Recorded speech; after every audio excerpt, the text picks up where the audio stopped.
Hello दोस्तों, हम कहानी सुन रहे हैं सुनहरी मछली और तीन राजकुमार की, जो कि बहुत ही ज्यादा रोचक और दिलचस्प कहानी है।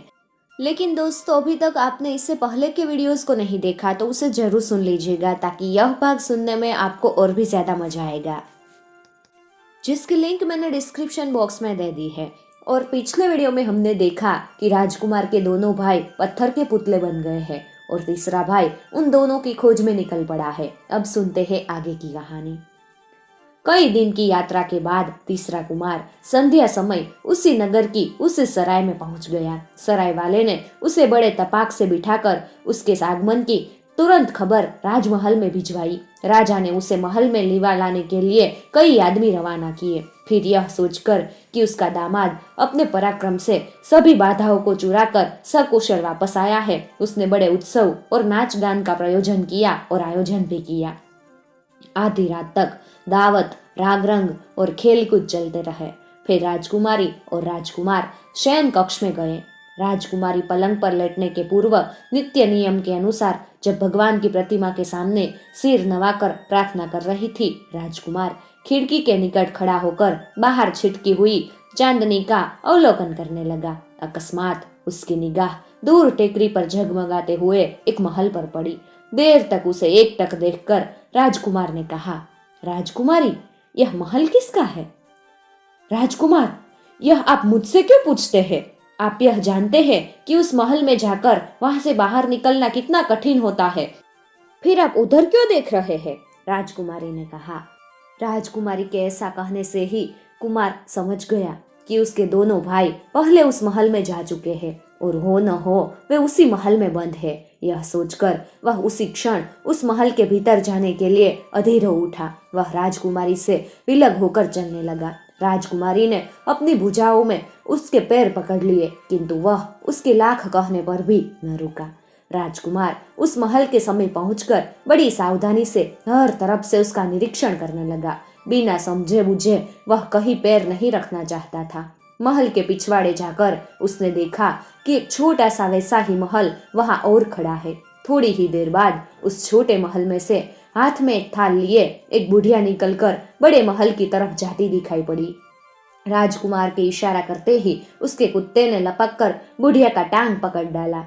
बुढ़िया तो रो रो कर अपने प्राणों की भीख मांगने लगी। राजकुमार ने अपने कुत्ते को अलग कर दिया। तब बुढ़िया ने जल्दी जल्दी इशारों से बताया कि उसकी बड़ी बहन जो बड़े महल में रहती है एक भयंकर डायन है।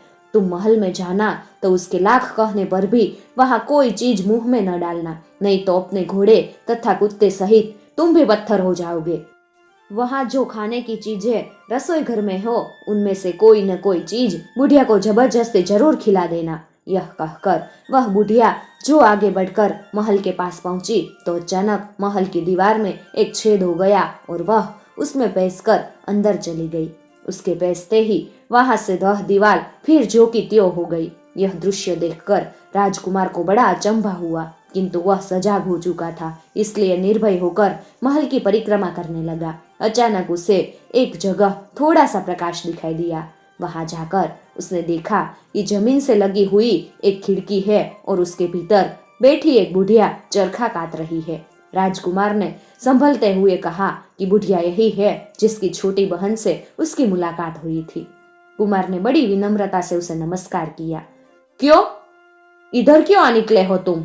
बुढ़िया ने पूछा। तुम्हारा महल देखने, राजकुमार आगे बोला। बाहर से ये ऐसा लुभावना है कि भीतर से देखने की इच्छा अनायास हो ही जाती है। बुढ़िया ने कहा, तो आ जाओ भीतर। फिर राजकुमार अपने कुत्ते के साथ खिड़की से होकर महल के भीतर घुसा। वहां एक कमरे से दूसरे कमरे में टहलने लगा। बुढ़िया भी उसके पीछे पीछे लकड़ी टेकती हुई डोलती रही और जब महल में कई घंटे घूमकर भी राजकुमार भोजनालय में न आया तो बुढ़िया थककर एक जगह बैठ गई। राजकुमार ने उसके पास आकर उसे उठा लिया और सहारा देकर उसे भोजन वाले कमरे में ले आया। वहां जब दोनों बैठ गए तो बुढ़िया राजकुमार को कुछ भोजन करने के लिए आग्रह करने लगी। पहले तुम तब हम, राजकुमार ने कहा।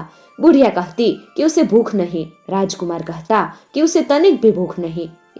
इतने में चौकी पर भोजनों के थाल देखकर राजकुमार का कुत्ता घुर्राने लगा। राजकुमार ने बुढ़िया से कहा, जल्दी कुछ खाकर थोड़ा मुझे और मेरे कुत्ते को भी दो, नहीं तो भूखा कुत्ता तब तुम्हें खाकर ही अपनी भूख शांत करेगा।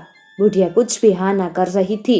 उसे इस तरह समय बर्बाद करते देख राजकुमार ने इशारा किया तो कुत्ते ने बुढ़िया के सामने डटकर गुर्राना शुरू किया। बुढ़िया घबरा कर कांपने लगी। उसी समय राजकुमार ने पोए का एक टुकड़ा तोड़कर बलपूर्वक उसके मुंह में डाल दिया। बुढ़िया उसे मुंह में से उगलना ही चाहती थी कि राजकुमार ने कसकर उसका मुंह बंद कर दिया। थोड़ी ही देर में बुढ़िया के सिर से धुआं फूटता हुआ दिख पड़ा। राजकुमार उसके पास से हटकर थोड़ा पीछे खड़ा हो गया। शीघ्र ही बुढ़िया की लटों से आग की लपटें निकलने लगी और देखते देखते वह पल भर में जलकर खाक हो गई। उसी क्षण महल के कोने से खिलखिलाहट और हंसी के स्वर फैलने लगे।